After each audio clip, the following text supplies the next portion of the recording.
எல்லா மஸ்ஜிதுகளையும் நேசிப்போம். ஒன்றாவது, மஸ்ஜிதுடைய அமல்களை சரியாக செய்வோம். அது ஹித்மத்தாக இருக்கலாம், துஆவாக இருக்கலாம், ஜிக்ராக இருக்கலாம், இஅ்திகாஃபாக இருக்கலாம். ஒரு காலத்தில் ஹஜ்ஜை நினைச்ச மாதிரி போகலாம். இது நான் முக்கியமான ஒரு விஷயத்தை பகிர்ந்து கொள்ள விரும்புகிறேன். இப்ப அப்படி போகலாது. இன்றைக்கு ஒருவர்கிட்ட எனக்கு 20 லட்சம் இருக்குதே, நான் ஹஜ்ஜுக்காக வச்சிருக்கிறேன் என்று சொன்னாலும் அவருக்கு டிக்கெட்டும் கிடைக்காது, கோட்டாவும் கிடைக்காது, விசாவும் கிடைக்காது. ஆனா இவருக்கு ஹஜ்ஜு கடமையாகிவிடும். இந்த நாட்டில் இந்த மிருகங்களை அறுக்கிறதுக்குரிய ஒரு சட்டம் ஒன்று இருக்குது. அந்த சட்டத்தை மீறி நடக்கக்கூடாது. அதுல மாடு இருக்கலாம், ஆடு இருக்கலாம், ஒட்டகம் இந்த நாட்டில் இல்ல. கண்ணியமானவர்களே, அப்படி அறுக்கிறதுக்கு உண்டான வசதிகள் இல்ல. ஆடு மாடு அறுக்கிறதுக்கு இந்த கோழி அறுக்கேலும் என்ற இந்த தவறான கதைகள் எல்லாம் மக்களிடத்துல பரப்பாதீங்க. அல்லாஹ் சுப்ஹானஹு வ தஆலா இந்த உம்மத்துக்கு கொடுத்திருக்கக்கூடிய பல நியாமத்துகளில் ஒன்றுதான் அல்லாஹுடைய மாளிகைகள், மசாஜிதுகள், மஸ்ஜிதுகள். அது யார் நேசிக்கிறார்களோ அல்லாஹ் அவர்களை நேசிக்கிறார். மஸ்ஜிதுகளை நேசிக்கக்கூடியவர்களை அல்லாஹ் நேசிக்கிறார். தகப்பனோட அன்பும், தாயோட அன்பும், தான் பெற்ற குழந்தையோட அன்பும், அதை விடவும் மேலாக அஹப்ப இலைக்கும் மினல்லாஹி வ ரசூலி வ ஜிஹாதின் ஃபீ சபீலி ஃபதரப்பஸு ஹத்தா யஅதி அல்லாஹு பிஅம்ரி. அல்லாஹ் தஆலா 5 உயிரினங்களையும், 3 மனிதனுடைய வீடு, செல்வம், பணம், வியாபாரம் இவைகளை சொல்லிவிட்டு அல்லாஹ்வும் ரசூலும் தீனும் அவனுக்கு இந்த 8 விட நேசமுள்ளதாக இருக்க வேண்டும் என்று சூரத்து தௌபால அல்லாஹ் தஆலா குறிப்பிடுகிறான். குலின் கான ஆபாவுக்கும் வ அப்னாவுக்கும் வ இஹ்வானுக்கும் வ அஸ்வாஜுக்கும் இறுதி வரைக்கும் வரக்கூடிய அந்த குர்ஆனுடைய திருவசனம். ஆக முதலாக நாம் அல்லாஹ்வையும் அவனுடைய இறுதி தூதர் ஸல்லல்லாஹு அலைஹி வஸல்லம் அவர்களையும் அவருடைய தீனையும் நேசிக்கக்கூடியவர்களாக மாற வேண்டும். அதுக்கு ஒரு சென்டர் தான் மஸ்ஜிதாக இருக்கு. அல்லாஹ்வுடைய அன்பு, ரசூலுடைய அன்பு, நபியுடைய கண்ணியம், அவர்களை பின்பற்றக்கூடிய அந்த விருப்பம், இவைகள் எல்லாம் மஸ்ஜிதோடு இணையும் பொழுது ஒரு மனிதனுக்கு அந்த பாக்கியம் கிடைக்கிறது. மஸ்ஜித் தக்வா உள்ளவனுடைய வீடு என்பதாக வந்திருக்கு. யாரை அதை நேசிக்கிறார்களோ அல்லாஹ் அவர்களை நேசிக்கிறான் வந்திருக்கு. அதனால் நபி ஸல்லல்லாஹு அலைஹி வஸல்லம் பஷ்ஷிரில் மஷாஈன பிதுலம் மினூர் தாம் யௌமல் கியாமா, யார் இருள நடந்து போவார்களோ அவர்களுக்கு நாளை கியாமத்து நாள் இந்த வெளிச்சத்தை நன்மாராயமாக சொல்லுங்கள் என்று சொன்னார். அல்லாஹ்வுடைய மாளிகை நேசிக்க வேண்டும். ஃபல்யுஹிப்பல் மசாஜித், மஸ்ஜிதுகளை நேசிங்கள். அஃப்னியத்துல்லாஹ், அல்லாஹ்வுடைய மாளிகைகள், அது அதினல்லாஹு பிரஃபிஹா, அல்லாஹ் அதை உயர்த்துமாறு சொல்லியிருக்கிறான். மைமூனத்துன் மைமூனுன் அஹ்லுஹா, பாதுகாப்பானவர்கள், அதில் வரக்கூடியவர்கள், அதை சுற்றுச்சூழலுள்ளவர்களும் பாதுகாப்பார்கள். மஹ்ஃபூதத்துன் மஹ்ஃபூதுன் அஹ்லுஹா, அதில் பரக்கத்தையும் பாதுகாப்பையும் அல்லாஹ் வைத்திருக்கிறேன் என்று சொல்கிறான். அல்லாஹ் இந்த பாக்கியத்தை உலகத்தில் வாழக்கூடிய எல்லா முஸ்லிம்களுக்கும் நசீபாக்கிறார்.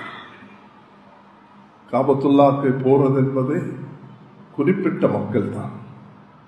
அதுக்கு சில நிபந்தனைகள் உண்டு. மஸ்ஜிதுல் அக்ஸாக்கு போகாதவர்கள் ஏராளம். ஆனா அல்லாஹ்வுடைய வீடு அது உலகத்தில் எங்கும் இருக்கலாம். எல்லா நாடுகளிலையும் அல்லாஹ் தஆலா அந்த பாக்கியத்தை கொடுத்திருக்கிறான். அதனாலதான் இது மூமினுடைய வீடு, தக்வா உள்ள மூமினுடைய வீடு என்பதாக நன்மாராயம் சொல்லப்பட்டிருக்கிறது. கண்ணியமானவர்களே, மஸ்ஜிதுகளை நேசிக்க வேண்டும், மஸ்ஜிதோடு தொடர்புள்ளவர்களாக மாற வேண்டும். மஸ்ஜிதுடைய அந்த தொடர்பு அர்ஷுடைய நிழலுக்கு அது இடமளிக்கும். சுப்ஹானல்லாஹ், கல்புஹு முஅல்லகும் பில் மசாஜித். 7 பேருக்கு அர்ஷுடைய நிழலை கொடுக்கக்கூடிய அல்லாஹ், அதுல ஒருவர் தான். அவர் பஜார்ல இருப்பார், குடும்பத்தில் இருப்பார், தொழில் இருப்பார், ஆகாயத்தில் இருப்பார். அவருக்கு தன்னுடைய மஸ்ஜிதை பற்றி, அல்லாஹ்வுடைய மாளிகை பற்றி ஒரு கவலை இருக்கும். அந்த மஸ்ஜிதை நான் பராமரிக்கணும், பாதுகாக்கணும், அதுக்குண்டான பணிகளில் நான் ஈடுபடணும். ஒரு சிறிய நன்மாராயத்தை பாருங்க. இரவு நேரத்தில் ஒரு ஜனாசாவை அடக்கிட்டாங்க. நபியவர்களுக்கு எத்தி வைக்கல. ஏன்னா நபியவர்கள் வஃபாத்தாகும் வரைக்கும் மதீனா உள்ளுக்கு முஷ்ரிகீன்கள், முனாஃபிகீன்கள், காஃபிர்கள், அதே நேரத்தில் யஹூதிகள், இவர்களும் சேர்ந்துதான் வாழ்ந்தார்கள். அப்ப இரவு நேரத்தில் ஜனாசாக்கு நபியாகும் போகும் பொழுது அவ்வளவு பெரிய பாதுகாப்பெல்லாம் இல்லை. யாரும் எது தீங்கிழைத்திடக்கூடாது என்பதற்காக வேண்டி அந்த ஜனாசாவை நபி அவர்களுக்கு அறிவிக்கல. காலையில கேட்டாங்க, அந்த பெண் எங்க? இந்த மஸ்ஜிதை வந்து சுத்தம் செய்வாங்களே, அந்த பெண் வஃபாத் ஆகிட்டாங்க. எப்ப? நேத்திரும். எனக்கு அறிவிக்கல, நானும் அதுல கலந்திருப்பேன் சொன்னார். நபி அவர்கள் அந்த மையவாடிக்கு சென்று ஜனாசா அந்த கபரில் நின்று அந்த பெண்ணுக்கு நன்மாராயம் சொன்னார். அவருடைய சொர்க்கத்தை அல்லாஹ் தயாரிச்சிருக்கிறார். மஸ்ஜிதை சுத்தமாக வைத்துக் கொள்வதில் அந்த பெண் செய்த பங்களிப்புடைய பிரதிபலன் தான் என்பதாக நபி அவர்கள் சொன்னார்கள். அதனால நாங்க எல்லாரும் அதனுடைய வெளி சுத்தத்தில் பங்காளிகள். கண்ணியமானவர்களே, மனித வாழ்க்கையில சில நிகழ்வுகள் இருக்குது. அது உள்ளத்தை அப்படி வெட்டி துண்டாக்குறது போல இருக்கும். அது மனித வாழ்க்கையில பல நிகழ்வுகள் அப்படி உண்டாகுவது உண்டு. 2018 ஸ்பெயின்ல சில நாட்கள் மஸ்ஜிதுகள்ல கழிக்க ஏற்பட்ட நேரத்தில் அந்த காட்சிகளை பார்த்து ஏற்பட்ட துயரம், கவலை, துன்பம், அது வார்த்தைகளால் எழுத முடியாது, வார்த்தைகளால் சொல்ல முடியாது, பேனாவில் எழுதி முடிக்க முடியாது. அப்படி சோகமானது தான். ஹதீஸ் சொல்கிறது, மசாஜிதுகும் ஆமிரத்துன் வஹிய ஹராபு மினல் ஹுதா. மஸ்ஜிதுகள் கட்டப்பட்டிருக்கும், ஆனா ஹிதாயத்துடைய ஒளியை விட்டு அந்த மஸ்ஜிதுகள் காலியாக இருக்கும். எப்ப மஸ்ஜிதுக்கு வரக்கூடியவர்களுடைய அந்த தொடர்பு துண்டிக்கப்பட்டு விடுமோ, வெறுமனே சடங்காக மஸ்ஜிதுக்கு வரக்கூடிய அதுக்குரிய மகத்துவம், அதுக்குரிய கண்ணியம், அதுக்குரிய அந்த உயர்வோ, அதுக்குரிய அமல்கள் இல்லாமல் போகும் பொழுது அந்த மஸ்ஜிதுக்குரிய கண்ணியம் அதெல்லாம் எடுபட்டு போகிறது. காபத்துல்லா அதுக்கு முன்மாதிரி. வேற ஒன்றுமே தேவையில்லை. ஸ்பெயினும் தேவையில்லை, உலகத்தில் எந்த நாடும் தேவையில்லை.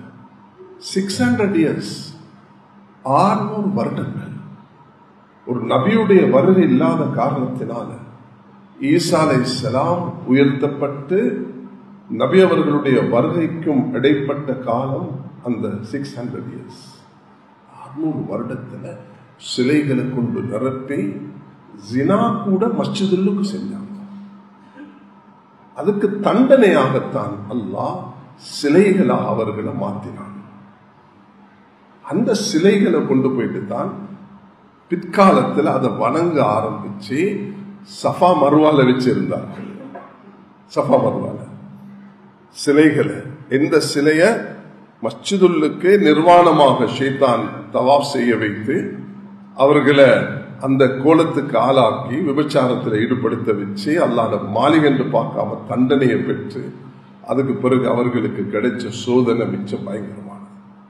அல்லாஹ் சுப்ஹானஹு வ தஆலா அந்த சோதனையை கொடுத்து மினா அவர்கள் சஃபா மர்வால் அந்த சிலை வச்சு வணங்கி கொண்டிருக்கிற காலம்தான் அல்லாஹ் ஹஜ்ஜை கடமையாக்கினான். அந்த நேரத்தில் ஹஜ்ஜை கடமையாக்கும் பொழுது அல்லாஹ் சொல்கிறான், அத்திம்முல் ஹஜ்ஜ வல் உம்ரத லில்லாஹ்.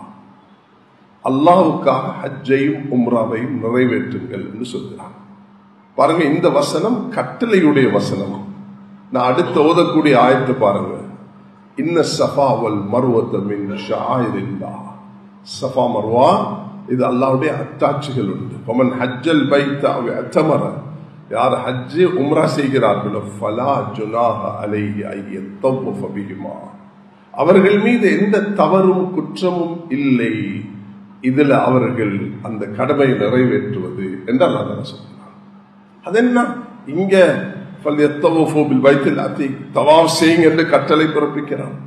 சை செய்யுங்க என்று கட்டளை பிறப்பிக்காம செய்யறதுல எந்த தவறும் இல்லை என்று அல்லாஹ் சொன்னதுக்கு காரணம் சஹாபாக்களோட உள்ளத்தில் ஒரு கேள்வி எழுந்தது. அது என்னன்னா, சிலைகளை வணங்கி கொண்டிருந்தோமே இந்த மலைகள், அதுல நாங்க சை செய்ய முடியுமா என்ற எழுந்த கேள்விக்கு தான் அல்லாஹ் சொன்னான் ஃபலா ஜுனாஹ அலைஹி அய்யத்தவஃப பிஹிமா வமன் தத்தவா கைரன் ஃபஇன்னல்லாஹ ஷாக்கிருன் அலீம். கண்ணியமானவர்களே, அல்லாஹ் தஆலா கடமை என்பதை அது வேறொரு மொழியில வார்த்தைகளால் அல்லாஹ் அதை வெளிப்படுத்துகிறான். கண்ணியமானவர்களே, மஸ்ஜிதுக்குரிய ஹக்கு கொடுக்கப்படாத நேரத்துல அதுல பரக்கத்து, அதுல ஹிதாயத்து, அதுல பாதுகாப்பு, அதுல தர்பியத்தை இவைகளாம் எடுபட்டு போயிட்டா அந்த மஸ்ஜித் வெறும் கட்டிடமாக இருக்குமே தவிர மசாஜிதுஹும் ஆமிரத்துன் வஹிய ஹராபும் மினல் ஹுதா, மஸ்ஜிதுகள் அழகாக கட்டப்பட்டிருக்கும், ஹிதாயத்துடைய ஒளியை விட்டு அது பாழாகிவிடும். அதனால இன்றும் பல இடங்கள்ல மிக கவலையான செய்திகளை பல நாடுகள்ல நாங்க எதிர்பார்க்க முடியாத நாடுகள்ல கூட அது அப்படி இந்த நாட்டில் நடக்க முடியுமா என்று மஸ்ஜிதுகள் பாலடைஞ்சிருக்கிறது. அல்லாஹ்வுக்காக யார் இந்த மஸ்ஜிதுக்கு தான் இலங்கையில் ஒரு தனித்துவம் இருக்கிறது. அது நாட்டில் எல்லா பகுதியில் உள்ளவர்களும் ஒரே நேரத்தில் ஒன்று சேரக்கூடிய பாக்கியம். அல்லாஹ் யாரெல்லாம் இதுல ஈடுபட்டு கொண்டு இது அலங்கரிச்சு சிறப்பாக்கி அமல்களை கொண்டு நிரப்ப முயற்சி எடுத்தார்களோ எடுத்துக் கொண்டிருக்கிறார்களோ எல்லோருக்கும் அல்லாஹ் உயர்ந்த கூலியை நசீபாக்குவானா. கண்ணியமானவர்களே, எல்லாரும் இந்த தூதை எடுத்துட்டு போகணும். சில இடங்கள்ல எனக்கு தகவல் கிடைக்கும், இந்த தலவாக்குல இந்த இடத்துக்கு போனீங்கன்னா இந்த எஸ்டேட்ல கட்டப்பட்டிருக்கிற மஸ்ஜித் பாலடைஞ்சு இருக்குது, இந்த ஊருக்கு போனீங்கன்னா இங்க மஸ்ஜிதுல மக்கள் தொழுறதுக்கு ஆள் இல்லை. அது இலங்கையில இருக்கு, வேற வெளியில இல்லை. அதனால மஸ்ஜிதுகளை பராமரிக்க எங்க இருந்தாலும் தன்னுடைய பணத்தால, சிந்தனையால, உடலால இதுக்கு ஆளாக்க வேண்டும். அல்லாஹ் தஆலா காபத்துல்லாஹ் சொல்லும் பொழுது இன்ன அவ்வள பைத்தின் உதிய லின்னாஸ் அல்லதி பக்கத முபாரக வ ஹுதல் லில் ஆலமீன் என்பதாக அல்லாஹ் தஆலா குறிப்பிடுகிறார். இது சூரத் ஆல இம்ரானுடைய 96வது திருவசனம். இந்த சூரத் ஆல இம்ரானுடைய 93வது திருவசனம் 96வது திருவசனத்துல அல்லாஹ் சுப்ஹானஹு வ தஆலா சொல்வது என்னன்னு சொன்னா, பரக்கத், ஹிதாயத், பாதுகாப்பு, தர்பியத். மஸ்ஜித் காபத்துல்லாஹ் இன்ன அவ்வள பைத்தின் முதல் அல்லதி பக்கத முபாரக் ஹுதல் லில் ஆலமீன். பரக்கத், ஹிதாயத் ரெண்டே சொல்றான். உலகத்தில் எங்க மஸ்ஜித் இருந்தாலும் பரக்கத்தும் ஹிதாயத்துக்குரிய இடம் தான் என்றது எங்களுடைய உள்ளத்தில் இருக்கிறது.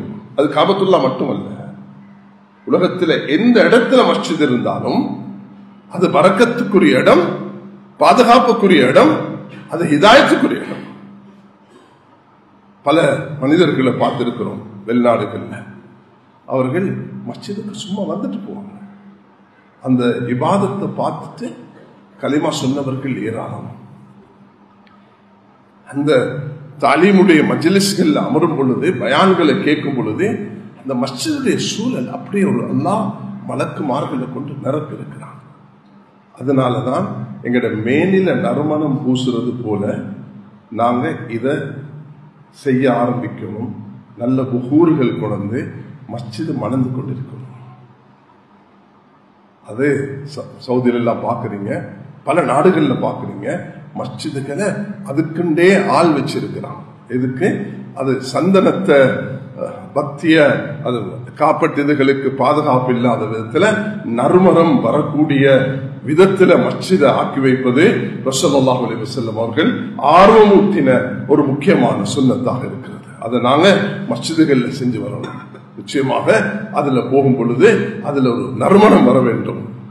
இந்த காலத்துல காப்பட்டுகள் எல்லாம் தண்ணீர் கூட அதுல லொட்டாகும் பொழுது அதுல ஒரு துர்வாடை அடிக்கிறது. அவைகள் போங்கிறதுக்கு மஸ்ஜிதுகளை நாங்க எல்லா நேரத்திலையும் வெளித்தோற்றத்தில் அழகாக இருக்கிறது போல அது நறுமணம் உள்ள. இதனாலதான் ரசூலுல்லாஹி அலைஹி வஸல்லம் வெள்ளப்பூடும் வெங்காயம் சாப்பிட்டு வந்தவர்களை இந்த மஸ்ஜிதுக்கே வர வேண்டாம் என்று தடுத்தார்கள்.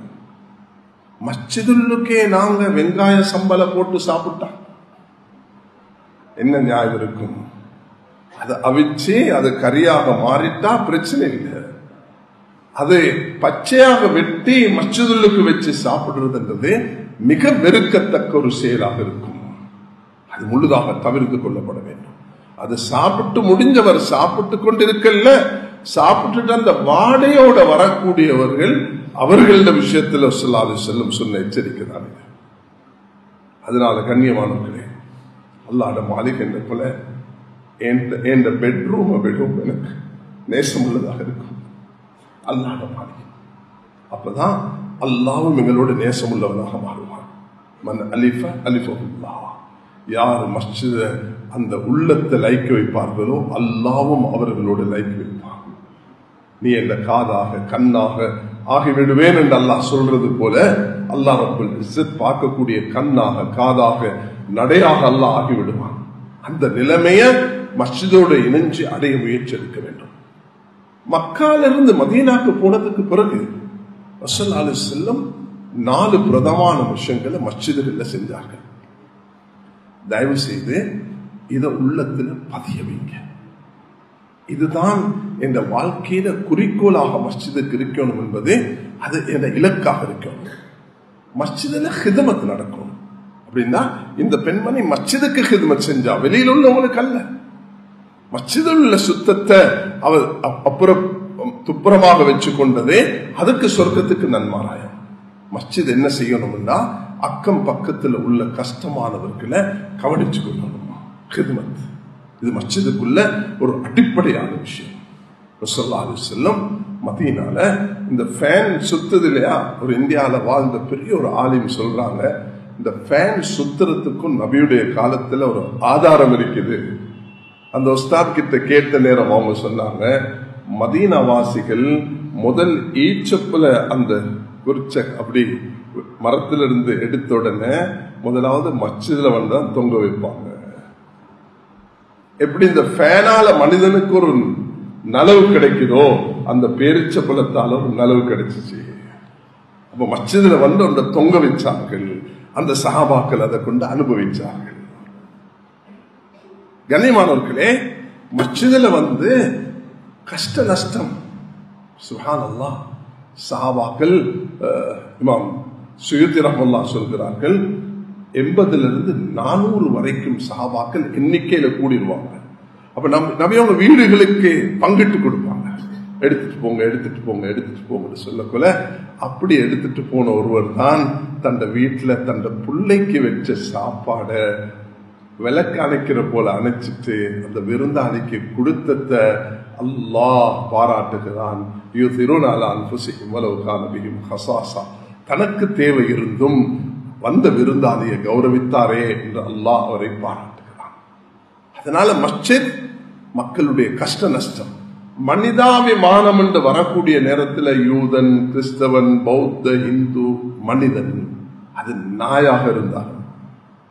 சமீபத்தில் மௌத்தா போன அப்துல்லா ஹசரத் அவங்களோட தகப்பன் தான் பல வருடங்களுக்கு முன்பு காசிமியா மதரசாவை புத்தளத்தில் ஸ்தாபிக்கப்பட்டவர்கள்.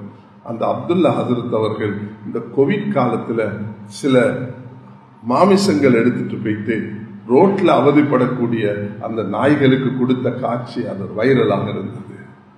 ஜமியத்துல் உலமாவுடைய தலைவராக அந்த ஊர்ல மதிக்கப்படக்கூடிய ஒரு ஆலிமாக சமீபத்தில் மௌத்தாகினார்கள். நாய்க்கு கொடுக்கிறதும் அது எங்கட வேலை தான். அல்லாஹ் தஆலா எங்கட தீன்ல அப்படிப்பட்ட உணர்வுகளை ஏற்படுத்தி வைத்திருக்கிறான். அதனால எப்பொழுதுமே அந்த விஷயத்துல கவனமாக இருக்கும். இரண்டாவது, மஸ்ஜித் ஜிக்ருக்குள்ள இடம், இபாதத்துக்குள்ள இடம். மஸ்ஜித் குர்ஆன் திலாவத்துக்குரிய இடம், மஸ்ஜித் இஅ்திகாஃபுக்குரிய இடம்.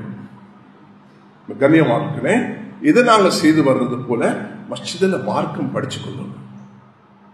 மஸ்ஜிதுடைய உலமாக்கள் நேரம், பஜார் ஒரு முக்கியமான இடம். நான் பல விருத்தம் நிர்வாகிகளோடு இதை பேசிக்கொண்டே இருக்கிறேன். இந்த மஸ்ஜித் உங்களோட தேவைகளை, பஜாரில் உள்ள தேவைகளை நிறைவேற்றுவதற்குரிய அந்த சட்டத்திட்டங்களை பெற்றுக்கொள்ளும். உலமாக்கள் அதுக்கு நேரம் கொடுத்து அமர வேண்டும். உங்களுக்கு அந்த நேரம் அறியப்பட வேண்டும். இந்த நேரத்தில் வந்தா இந்த ஆலிமிடத்தில் இருந்து எனக்கு இந்த மார்க்க விஷயங்களை பெற்றுக்கொள்ள முடியும். அதுக்கு இலங்கையில் உள்ள எல்லா மஸ்ஜிதுகளும் 3000 மஸ்ஜிதுகளும் இதே போக்கில் தான் இருக்க வேண்டும்.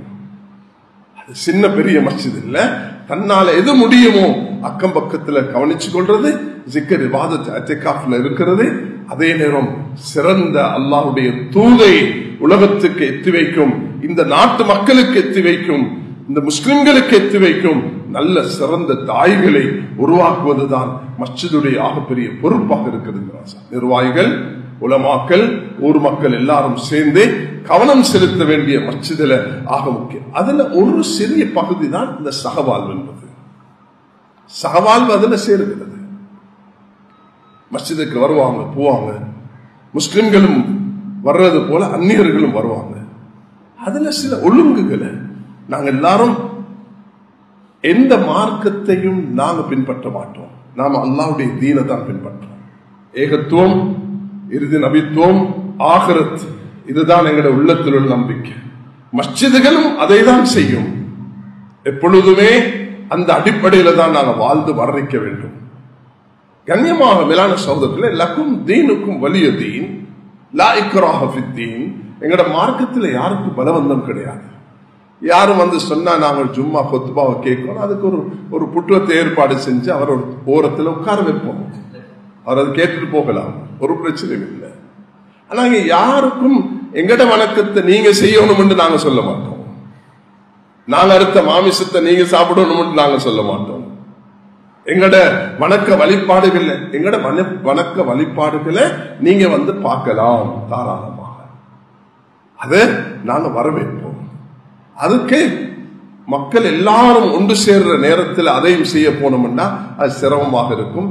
தனித்துவமான நேரங்கள் எடுத்து அந்த விஷயங்களை நாங்க செய்து கொள்றதன் ஊடாக இந்த நாட்டில் ஏற்பட்ட சில இஸ்லாமோபோபியாவை அப்புறப்படுத்துறதுக்கு அது காரணமாகும். அதுக்குரிய வழிகாட்டல்கள், அதுக்குரிய முறைகள் சொல்லப்பட்டிருக்கின்றன. அவைகளை தெளிவாக எடுத்து நாங்க யாரும் இன்னொருவருடைய வணக்க ஸ்தலத்துக்கு போயிட்டு அவங்களோட வணக்கத்தில் ஈடுபடுறதும் இல்லை, அவங்க எங்கட மஸ்ஜிதுக்கு வந்து எங்கட வணக்கத்தில் ஈடுபடுறதும் இல்லை. ஒரு அறிவை பரிமாறிக்கொள்வதற்கு ஒரு கிறிஸ்தவத்துடைய ஆலயத்துக்கு போகலாம், ஒரு குருக்கள் இருக்கக்கூடிய அந்த கோவிலுக்கு போகலாம், ஒரு பௌத்தர் இருக்கக்கூடிய அந்த பன்சிலைக்கு போகலாம். போறத்துடைய நோக்கம் மனிதாபிமான உறவுகளை வளர்த்து கொண்டு மார்க்கத்தில் உள்ள சந்தேகங்களை தெளிவுபடுத்துறது தான் நோக்கமாக இருக்கு. இதுதான் எங்களோட அடிப்படை. இது இல்லாம அவர்களோ நாங்களோ நீங்க எங்கட இதுல பங்கு பெறுங்க, நாங்க உங்களோட இதுல பங்கு பெறுறோம், எங்கட கல்யாணத்துல நீங்க பங்கு பெறலாம், அதுல சாப்பாடு சாப்பிடலாம், என்ற வீட்டுல ஒரு சாப்பாடு இருக்குது அதுல வந்து நீங்க கலந்து கொள்ளலாம். மார்க்க விஷயத்துல பங்கெடுக்கிறது என்பது எங்கட மார்க்கத்திலையும் இல்லை, அவருடைய மார்க்கத்திலையும் நாம எதையும் பங்கெடுக்கிறது கிடையாது. கண்ணியமார்களே, இந்த அடிப்படைகளோட ஒவ்வொரு மஸ்ஜிதும் அந்த ஊர்ல இருக்கக்கூடிய உலமாக்கள், நிர்வாகிகள், அந்த ஜமியத்துலமாவுடைய அந்த கிளைகள் அவர்களிடத்துல கேட்டு சரியான வழிகாட்டல்களை பெற்று முறையாக இந்த விஷயங்களை நாங்கள் செய்வதற்கு கொண்டுதான் எங்களோட தனித்துவத்தை, எங்களுடைய ஷியார்களை பாதுகாத்துக் கொள்ள முடியும் என்ற ஒரு முக்கியமான செய்தியை நான் இங்கு சொல்லி வைக்க விரும்புகிறேன். அல்லாஹ்வின் நல்லடியார்களே, நாங்கள் இது ஒரு சிறப்பான மாசத்தில் இருக்கிறோம். ஜுல்காதா பிறை 3, அடுத்து வரப்போகிறது துல்ஹிஜ்ஜா. அல்லாஹ் அக்பர். இந்த 11ஆம் திகதியிலிருந்து 3500 பேர் பிரயாணமாகிறதுக்கு ஆயத்தமாக கொண்டிருக்கிறார்கள். விமானங்கள் ஆயத்தமாக இருக்கின்றன. எல்லாம் ஆயத்தமாகி ஹஜ் கமிட்டியும் இந்த முறை சில முக்கியமான விஷயங்களை செய்து அவர்களை வழிகாட்டுவதற்கும் அதுல ஹஜ்ல போகக்கூடியவர்களுக்கும் உலமாக்களும் நிர்வாகங்களும் சேர்ந்து எப்படி இத ஹஜ் கமிட்டி செய்யலாம் என்ற ஒரு முன்மாதிரியான ஒரு நகர்வை செய்து கொண்டிருக்கிறார்கள். ஹஜ்ஜுக்கு போகக்கூடியவர்கள் நிச்சயமாக இங்கே இருப்பீங்க. தயவு செய்து உங்களுக்கு நல்ல டைம் இருக்குது, நீங்க ஹஜ்ஜை பத்தி படிச்சுக்கோங்க. கட்டாயம் இல்ம், ஈமான், இது ரெண்டும் ஆக முக்கியமானது. ஈமான் விஸ்வாசம். அல்லாஹ்வுடைய மாளிகைக்கு போறோம், இப்ராஹிம் அலைஹிஸ்ஸலாத்துடைய அந்த தியாகத்தை பார்க்க போகிறோம். இஸ்மாயில் அலைஹிஸ்ஸலாம் கத்திய வைக்கிற நேரத்துல வாப்பாக்கு சொன்ன அந்த இடத்தை பார்க்க போகிறோம். ஹாஜர் அலைஹிஸ்ஸலாம் தட்ட தனிய பிள்ளையோடு ஓடின அந்த இடத்தை பார்க்க போகிறோம். இதெல்லாம் அல்லாஹ் எங்களுக்கு தரக்கூடிய பாக்கியம். அல்ஹம்துலில்லாஹ். அல்லாஹ்க்கு நன்றி செலுத்தியவர்களாக நாங்கள் அதுக்கு ஆயத்தமாக வேண்டும். ஏராளமானவர்கள் ஆயத்தம் இல்லாம போறது, மார்க்கத்தை தெரியாம போறது, அதனால பல தவறுகள் ஏற்பட்டு ஃபிதியாவும் குர்பான்களும் நீங்க தெண்ட குற்றங்களும் கொடுக்க வேண்டிய நிலைமைகள் உண்டாகிறது. அதனால அடிப்படை முதல் முறை போகக்கூடியவர்கள், குறிப்பாக அதிகமானவர்கள் முதல் முறை போகக்கூடியவர்கள். அப்ப ஹஜ்ஜுடைய அந்த 5 நாளுடைய சட்டங்கள் என்ன, அது ஒரு 10 வரியில படிச்சு கொள்ளலாம். 8க்கு போவீங்க, 9, 10, 11, 12 கூடினால் 13. இந்த 5-6 நாட்களுடைய கடமைகள் என்ன, ஃபர்துகள் என்ன, வாஜிபுகள் என்ன, சுன்னத்துகள் என்ன, இவைகளை தெரிஞ்சுக்கணும்.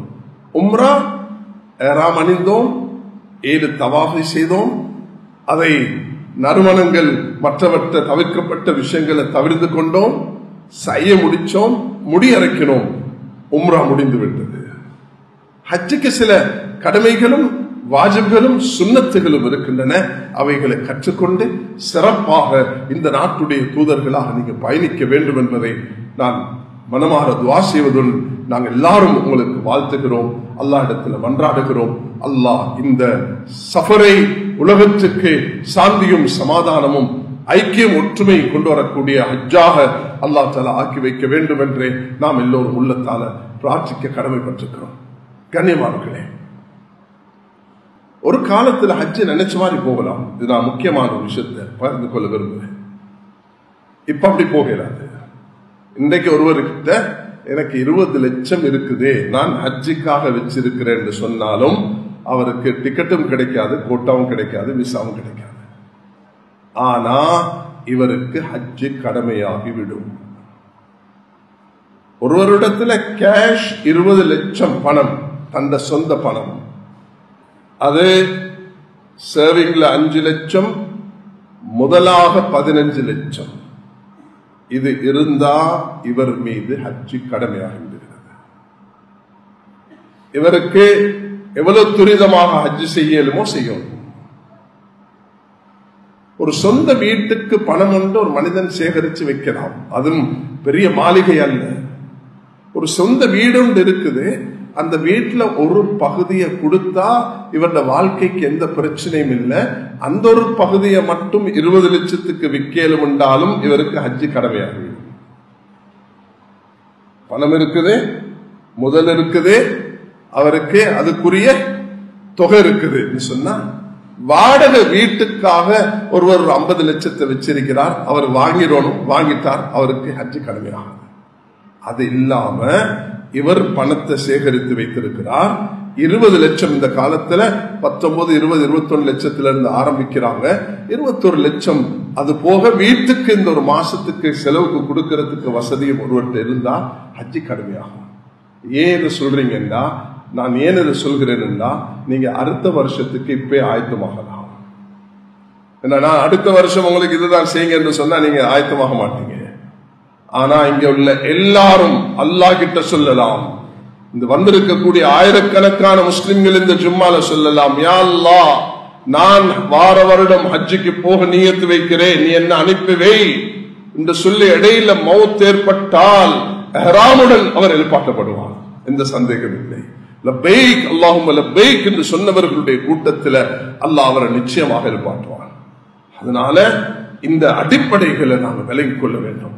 எனக்கு எப்ப ஹஜ்ஜு கடமையாகுது, நான் ஒரு பிசினஸ் வாடகைக்கு தான் எடுத்திருக்கிறேன், என்ற முதல் 25 லட்சத்துடைய, அது ஏன் வெளியில கடன் எடுத்ததல்ல, என்ற சொந்த முதல் இருந்தா ஹஜ்ஜு கடமையாயிடுச்சு.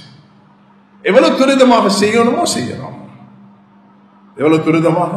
ஆனா அதுல ஒரே ஒரு நிபந்தனை, உங்களோட வீடு குடும்பம் அவர்களுக்கு செலவுக்கு கொடுத்துட்டு நீங்க போகணும். கண்ணியமானவர்களே, வாப்பா ஹஜ்ஜுக்கு போகல, அதனால நான் போகல. 20 வயசுல நீங்க சம்பாதிச்சீங்க, உங்களுக்கு 20 லட்சத்துக்கு மேல முதல் கிடைச்சிருச்சு. 60 வயதுலையும் வாப்பா சம்பாதிக்கல, அவருக்கு ஹஜ்ஜி கடமை இல்லை. நீங்க வாப்பாவை அனுப்பிட்டு தான் நான் போகணும்னா உங்களோட கடமையை நீங்க பாலாக்கின குற்றத்துக்கு ஆளாக. பாப்பா கூட்டிட்டு போறது மிச்ச சிறப்பு.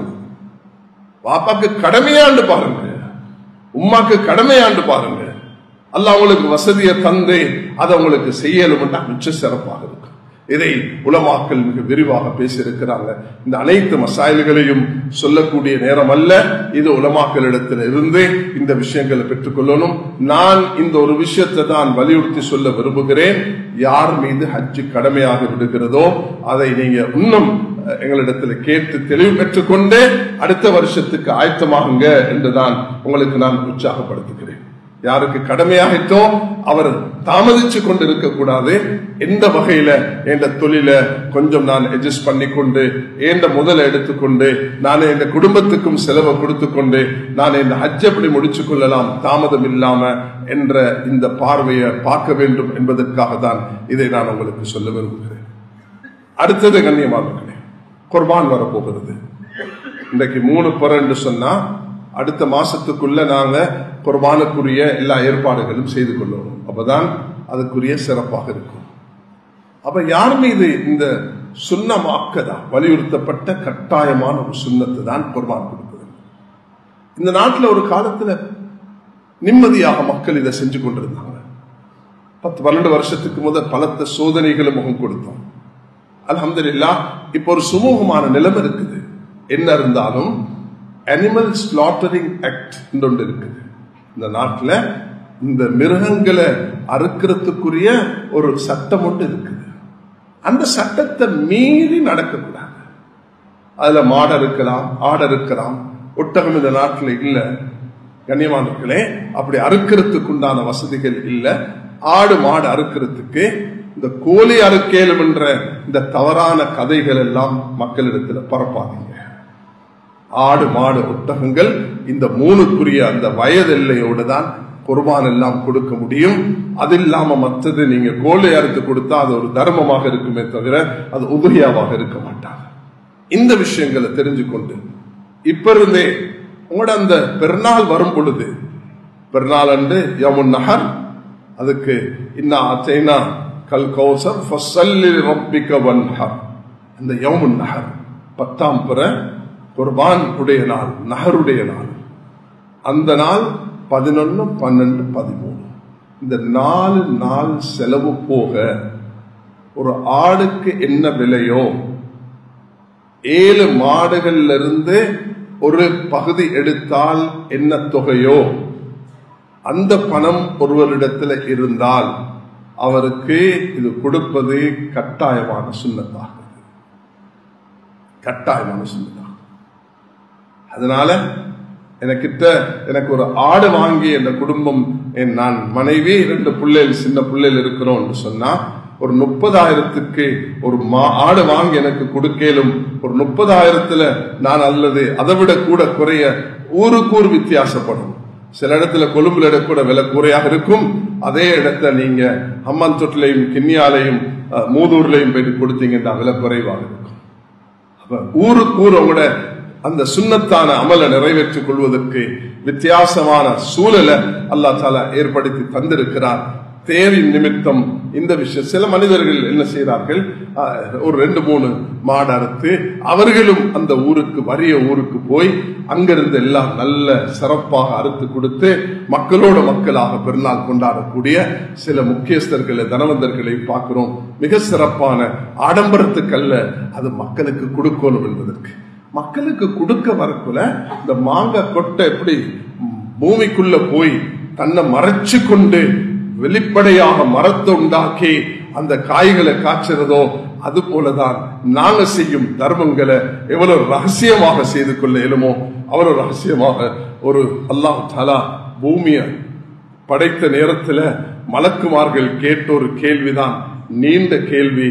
அந்த கேள்வியில விடை என்ன கிடைக்குதுன்னா, நீ வலக்கரத்தால கொடுக்கும் தர்மம் இடக்கரத்துக்கு தெரியாமல் இருக்கும் என்று சொன்னா அது பூமியை விட, தண்ணீரை விட, நெருப்பை விட, காற்றை விட அல்லாஹ் சக்தி வாய்ந்ததாக ஆக்கியிருக்கிறான்.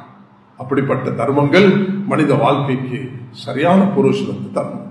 அதனால் அல்லாஹ்வின் நல்லடியார்களே, நான் சில முக்கியமான விஷயங்களை இன்னைக்கு நான் சுட்டிக்காட்டி இருக்கிறேன். ஒன்னாவது, மஸ்ஜிதோட தொடர்புள்ளவர்களாக மாற வேண்டும். அதுக்கு மக்கா, மதீனா முனவ்வரா, பைத்துல் மக்திஸ் இந்த 3 மஸ்ஜிதுகளுக்கும் பிரயாணம் செஞ்சு போகலாம். அல்லாஹ் உங்களை எங்களை வரக்கூடிய வருஷத்துக்கு முன்பு பைத்துல் மக்திஸுக்கு போய் தொழக்கூடிய பாக்கியத்தை அல்லாஹ் நசீபாக்குவானாக. சுப்ஹானல்லதி அஸ்ரா பி அப்தி லைலன் மினல் மஸ்ஜிதில் ஹராம் மஸ்ஜிதில் அக்ஸா. வளமையாக நான் இந்த ஜுல்காதா மாசம் வரும் பொழுது பல குத்பாக்களை நான் இந்த மஸ்ஜிதில், இந்த மெம்பர்ல இந்த 3 மஸ்ஜிதை ஞாபகப்படுத்தி இருக்கிறேன். அதுதான் காபத்துல்லா, மஸ்ஜிது நபவி, அது மஸ்ஜிதுல் அக்ஸா. இன்று இந்த மஸ்ஜிதுல் அக்ஸா ஒரு பெரிய சோதனையில் இருக்கிறத நான் நீங்க அறிந்திருக்கிறோம்.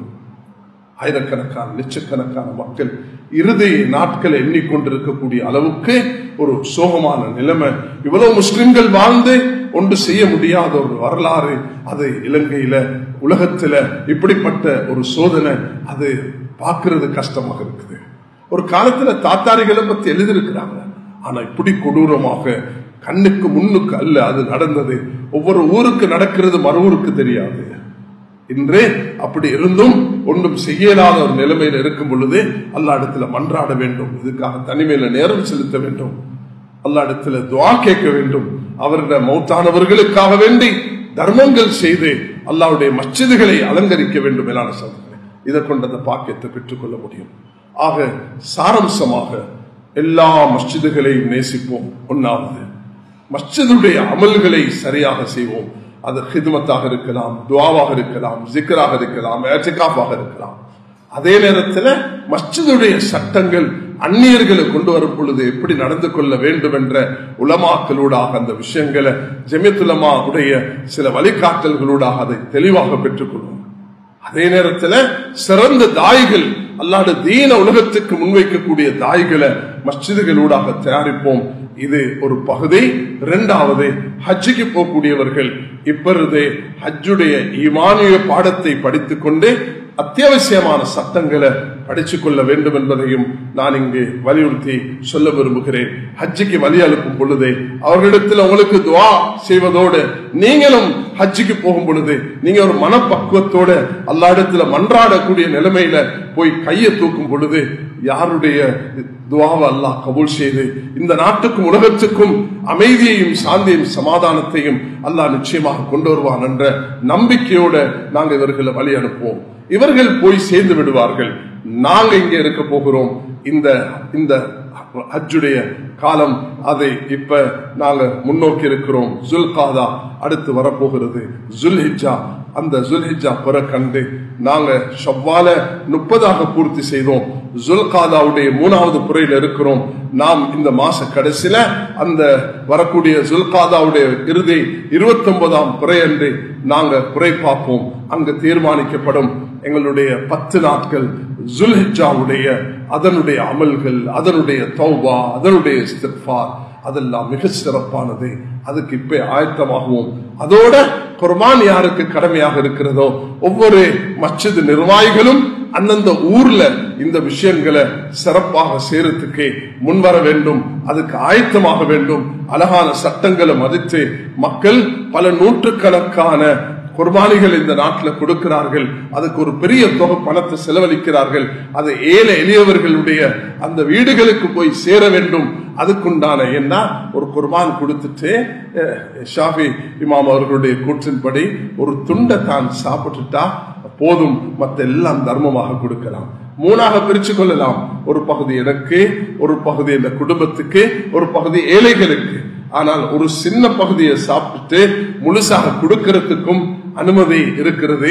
அல்லாஹு தஆலா இந்த அடிப்படையில இந்த மாதங்களை கழித்து அல்லாஹ்வுடைய நெருக்கமான அடியார்களாக மாற வல்ல அல்லாஹ் அனைவர்களை கிருபை செய்வானாக.